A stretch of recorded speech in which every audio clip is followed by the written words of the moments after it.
strong friends. So I wanted to give you all a video to explain what I'm doing with my programming as of late and leading up to Raw Nationals. I am so excited about it. This is gonna be my first Nationals event of any sport ever in my life. I guess like I played basketball and I sat the bench on a basketball team that made it to not the NCAA, the NAIA national tournament. So like I've been to nationals before, like it's not a big deal. It's not a big deal right there.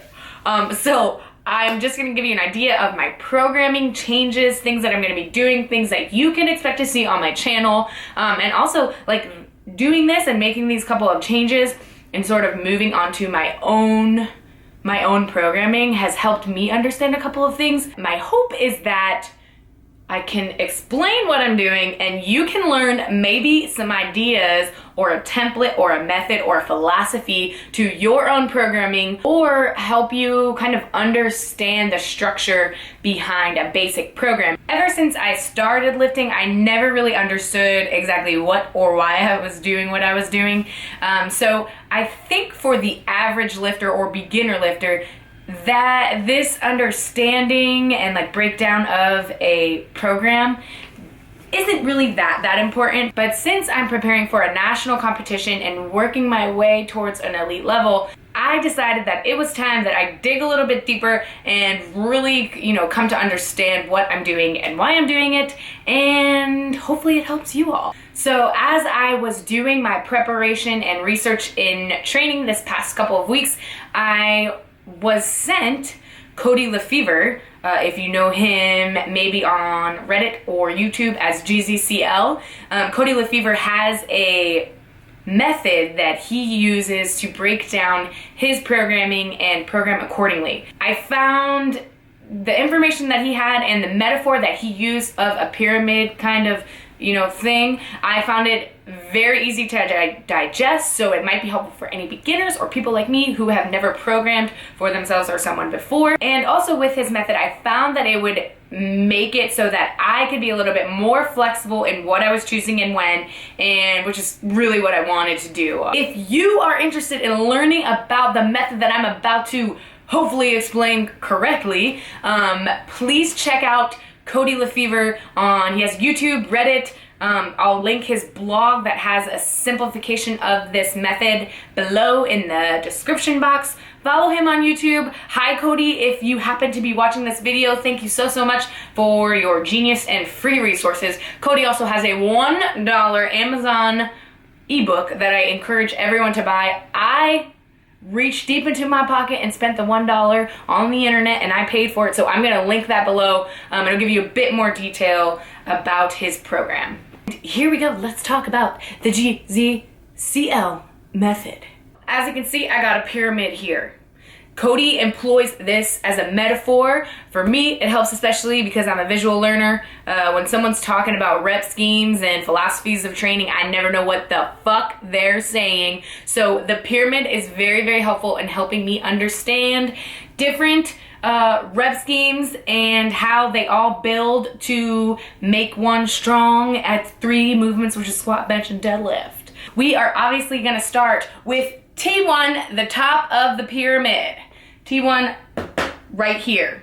For most of us who are power lifters, I hope you're here because you're a power lifter. If not, maybe this might not be the best video for you. It could also work for weightlifters too, I guess, but that's like outside of my realm. In the T1, these are gonna be your competition movements, your main movements. So we got squat, bench, deadlift. And then for me, since I want to move to training 4 days a week, I'm gonna have 2 lower body days, 2 upper body days. I'm gonna add overhead press or strict press into my T1 movements. These are your main movements. You want to always have a T1 movement every time you're training. That's the point. You're working to make these as much weight as possible. One thing to go over the structure of the pyramid is the height of the pyramid is going to represent how strong you are, how much weight is on the bar, the intensity, and the base of the pyramid is going to represent more like the volume. So if you want to think about it, in order to build a higher, taller pyramid, you're gonna have to have a wide base. So that's his philosophy, and I gotta say I agree with it. Makes sense to me. So the intensity in your T1 should be greater than 85%. So anything from 85% to your training max is what you should be using for the T1 movements. Volume for your T1 movements should be between 10 to 15 reps. And that's overall, including all of your sets. Make sure that your sets are from 1 to 3 reps. So for me, I'm so effing excited about T1 and the kind of limit in volume and the higher intensity, because I feel like in some programs, you know, that's not to say that they don't work. Some programs, you don't have a heavy weight on your back for the duration of the cycle. Moving on down the pyramid to T2. We already went over T1, now we're gonna go over T2, the middle layer. So this is where you're really gonna build strength and add a little bit more volume than T1, obviously, because you can really only go up from 1 to 3 reps. You know what I mean? So the percentages here should be between 65 and 85%. Reps and volume is going to be a little bit more, so we're going to say it's going to be 20 to 30 reps. Overall in the session, you're going to hit 20 to 30 reps. For me, I was doing 3 sets of 8. So that could be a possible rep scheme.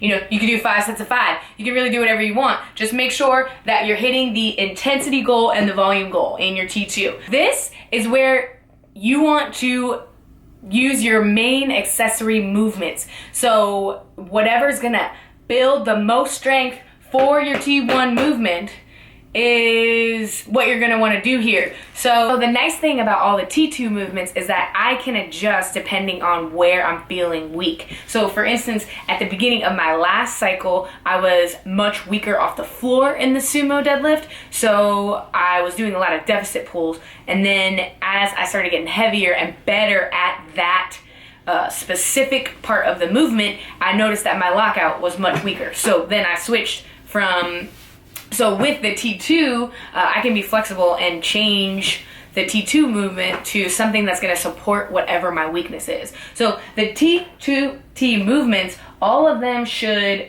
pretty much just make your T1 better. That's what we're doing here, is trying to make your squat, bench, and deadlift, and in my case, adding in the overhead press. I'm just trying to make these better so that my pyramid can be taller and I can be stronger and maybe like I won't be weak, you know. So last then we have the T3. The T3, the bottom, the base of the pyramid. And like I said at the beginning, if you want your pyramid to be really tall, you gotta have this base and like increase the volume. These are all sets with percentages of 65% or less. How do you do less? Is that right? Yeah, 65% or less. And the volume is gonna be much, much higher. So here your total volume, your total amount of reps in a session for each movement should be 30 plus. I'm doing a lot of like 3x15, 3x12, maybe 3x10, but I probably up the volume even a little bit more than 30 reps in a given session. So in my T3, I have a lot of rows. I'm doing a lot of pulls, so a lot of lat pull downs or rows and pulls. I'm also going to add in some glute ham raises and some bicep curls because obviously I still want to be aesthetic. Honestly, for the T3, it's just going to support, again, because it's a pyramid and everything works together to make it taller and make it wider. The T3 is, again, going to support your T2, which will then support your T1. So you'll be strong.